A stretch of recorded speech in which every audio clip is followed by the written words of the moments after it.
Welcome back to the News at 10. Residents of Opanam community in Delta State, South Nigeria, are going through difficult times. That's because the rainy season has ravaged their roads with erosion, making commuting more cumbersome, and the lack of drainage system does not make it any easier. Our committee report tonight examines the pains of living through this experience.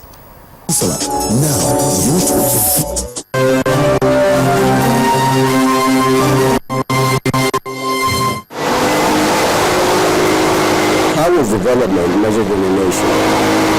Is it by the affluence of leaders, or is it the comfort of citizens? Ask the residents of Opanam community, a suburb of Asaba, the state capital of Delta State, and they will tell you to wait for the rain. It is so pathetic that we have to suffer this much, most especially when it rains. This is a road that is a proposed airport road in Asaba.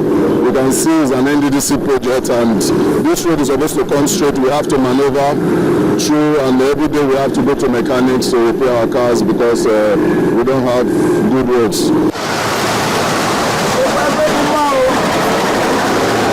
This is the grueling experience of commuting whenever the rainy season hits. It's a more pitiable situation for pedestrians as the umbrellas offer little protection from the weather. The flood appears to be in a hurry to wreak its havoc, and from the look of things, this vehicle may have just met its Waterloo. This problem is compounded by erosion, which has for a long time been a headache to both the citizens and the authorities designated to fix the problem. Every day you apply this road and you got the whole underneath spoiling every day. So instead, I wish the government would try and do something here because a lot of guys are living here. When you come out from Opanam, he go think of coming back to his house because stress too much. You are coming back, you don't see motor, you don't see keke. The Commissioner of Works relays the commitment of the government. The problem of change of design and change of scope. First was that initial plan was also to do the road straight, but later we decided to dualize the road. From the point the road dualization stops to the post office. That therefore brought the issue of compensation of evaluation of properties in right of way. So what we are doing is actually to ensure that we get it right. Development has been defined in various terms, but for the people living through this in Opanam community, they are yet to discover any meaning. And until they do, it remains a situation where they are suffering and smiling.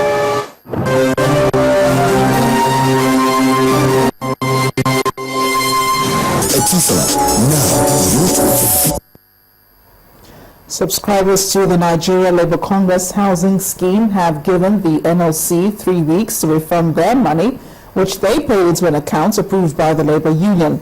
Some of the subscribers protested at the Labour House in Abuja to demand an explanation for non-payment of their money months after the housing scheme was certified fraudulent.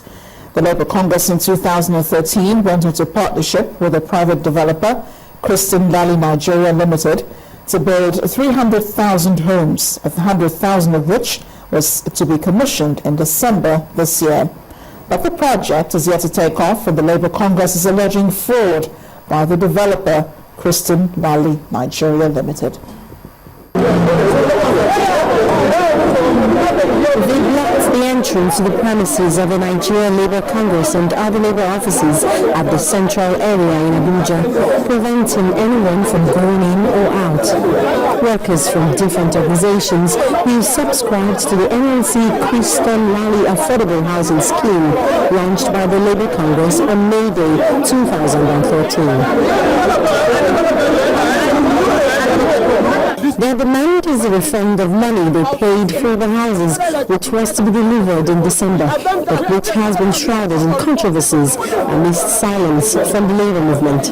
We are here because Nigeria Labour Congress has given us an assurance the masses and the workers of this country, they are providing affordable housing scheme, and everything else seems to be a fraud. Nobody is talking to us. They are supposed to deliver this project at the end of this year. After we have paid, they have collected collected our money, they have collected everything, they have given us offer, and we are over a year. And they told us that you should write application to refund. We have done that. Yes, we have application to refund. The workers demanded to see the president, and after failed attempts by other members of staff to assuage them, the president came out to address the protesters. Those who subscribe genuinely, we don't have problem. We are working very seriously. The money is now guarded and is guarded in the bank. But the problem is that I am the other signatory. I cannot sign. Even if I sign, it is invalid until the other man from the other company signs before any money is drawn. There are certain things we have never wanted to let public. We are trying to manage that. But I think because of this kind of thing, we have to disclose to you because it's your money.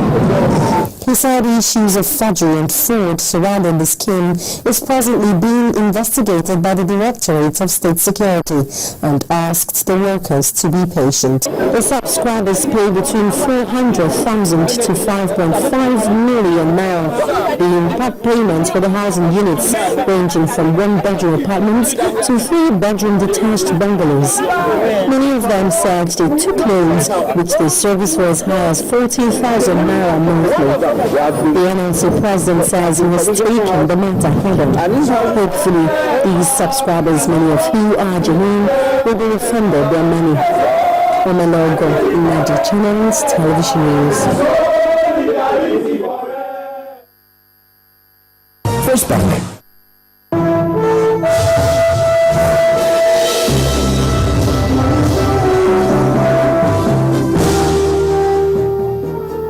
Welcome to Business News. Nigeria has been ranked 118 out of 142 countries that have closed its overall gender gap. The World Economic Forum, in its 2014 Global Gender Gap Report released yesterday, ranked Nigeria 55 in economic participation and opportunity, 134 in education attainment, 109 in health and survival, and 102 in political empowerment. The country's ranking dropped from 106 in 2013 to 118 in 2014. That's this year. Now, according to the World Economic Forum, in 9 years of measuring the global gender gap, the world has seen only a small improvement in equality for women in the workplace. And Nigeria's external reserves as of October the 27th this year stands at $38.86 billion. This was posted on the central bank's website as of October the 24th. The reserve stood at $39 billion, $59 million less than what was recorded a month before.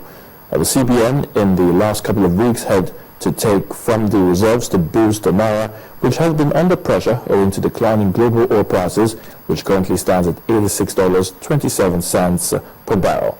The next meeting of OPEC, which comes up in November, will be crucial for both the very rich and less wealthy oil producers, including Nigeria, as the body is expected to address growing concerns bordering on stability in the oil market. And more companies have sent their financial results for the third quarter of the year to the Nigerian Stock Exchange, and EcoBank PLC says its revenue for the period grew by 16% to 268.95 billion naira. Now, the bank's profit before tax jumped by 37% to 66.49 billion naira, up from 48.38 billion naira the previous year. A profit for the period also rose to 52.49 billion naira from 39.96 billion naira in 2013. Similarly, Mobile Nigeria PLC has also declared a revenue of 60.71 billion naira. That's up from 58.73 billion naira a year ago. Also for the same period under review, profit before tax appreciated to 7.8 billion naira, while profit after tax increased to 5.99 billion naira. Meanwhile, First City Monument Bank, FCMB, says its gross earnings for the third quarter of the year appreciated by 10% to 106.7 billion naira. In a statement to the local bourse, the lender noted that its profit before tax jumped by 14% to 16.78 billion naira from 14.71 billion naira in 2013. Also for the same period, Nestle Nigeria PLC posted a profit before tax of 20.15 billion naira, representing a 1.1% drop from 91.41 billion a year ago. And the company's profit after tax also declined by 1.4% to 16.86 billion naira. A sell pressure continued at the Nigeria equities market as the oil-share index dropped further by 0.36% to end the midweek session at 38,148.18. Victor Matthias now joins us with a summary of the day's trading activities.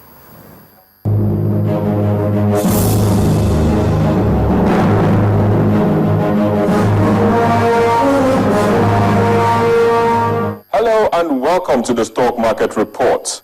Sell pressure continued at the Nigerian equities market as the all-share index depreciated further by 0.36% to end the midweek session at 38,148.18.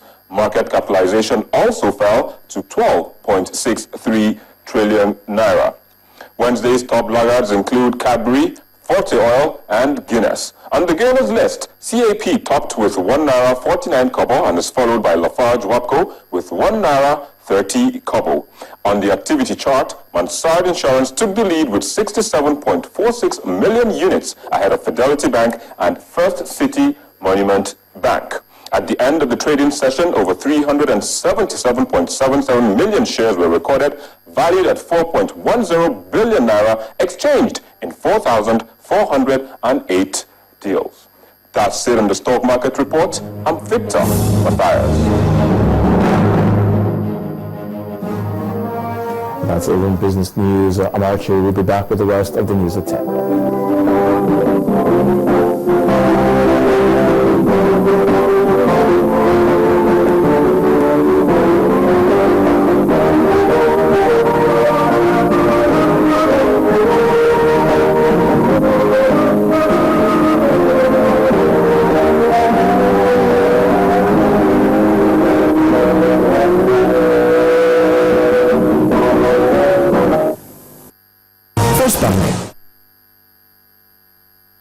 Still ahead on the news at 10, President Jonathan meets the victorious Super Falcons as NFF President, and Madrid Pinnick appeals for peace.